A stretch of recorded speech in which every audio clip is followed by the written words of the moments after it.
yeah, I never grew up with any intention of ever being a professional athlete, let alone a professional triathlete, let alone four-time Ironman world champion. And in all sincerity, I have to pinch myself to really truly believe what I achieved. I was always a sporty kid, running around, driving my parents crazy, but I was always obsessive compulsive and very driven and very determined, and I channeled those traits into my studies. What was most important for me, even as a very young child, was to succeed academically and fulfill my academic potential. And sport was something I did purely as a social activity. It was a means to see my friends and just to have some fun.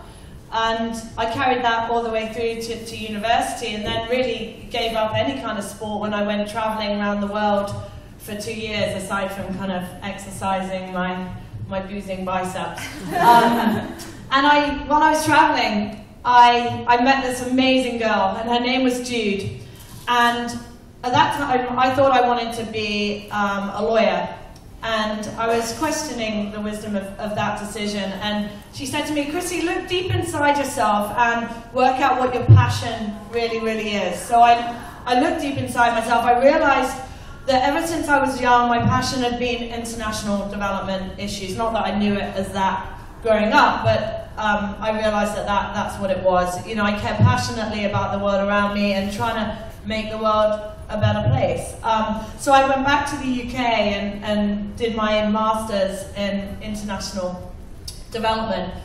And it was at that point, I'd gained a bit of weight when I was in Australia. I was kind of puffy. So I thought, right, best way to lose a bit of that puff was to start running. So I did, 15 minutes, 20 minutes, 30 minutes, and I got talking to my friend that I grew up with, and she had run the marathon the year before, and she'd grown up with a heart defect, quite a serious heart defect, and I thought to myself, well, if she can run the London Marathon, well, so can I. So at that point, I entered the London Marathon, trained very obsessive compulsively, and it went really, really well, and more importantly, I discovered that I had an absolute passion for running. Soon after that, a guy that was to change my life suggested to me that I try a triathlon.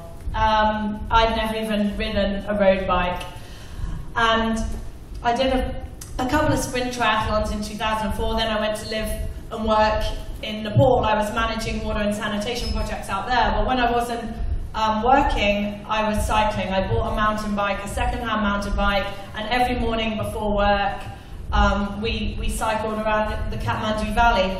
And it was then that I really realized that I had a capacity for endurance sports. I wasn't particularly fast at that point, but I could just go and go and go and go all day without getting tired.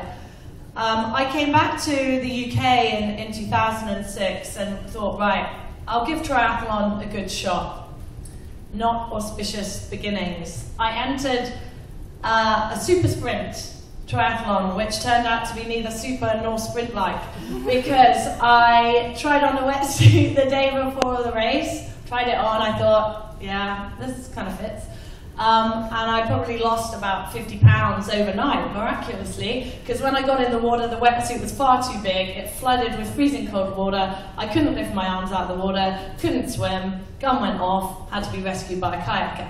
That was the end of the not-so-super and not-so-sprint-like triathlon. Anyway, second race was great. I won that and qualified for the World Age Group Championships in Lausanne. I trained obsessively and compulsively. There's a theme here. And much to my surprise, I managed to win in Lausanne.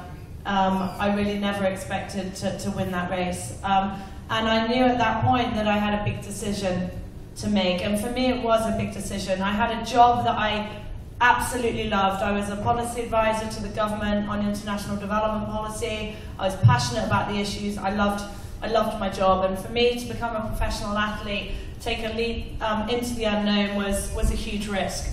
I never want to look back at anything and think, what if? I never want to be left wondering what I might have achieved.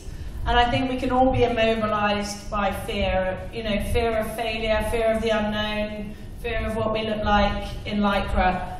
But we can either let that fear stop us, or we can look it in the face. And like I said, I did just that and took the plunge, and aged 30, embarked on an unknown career as a professional triathlete.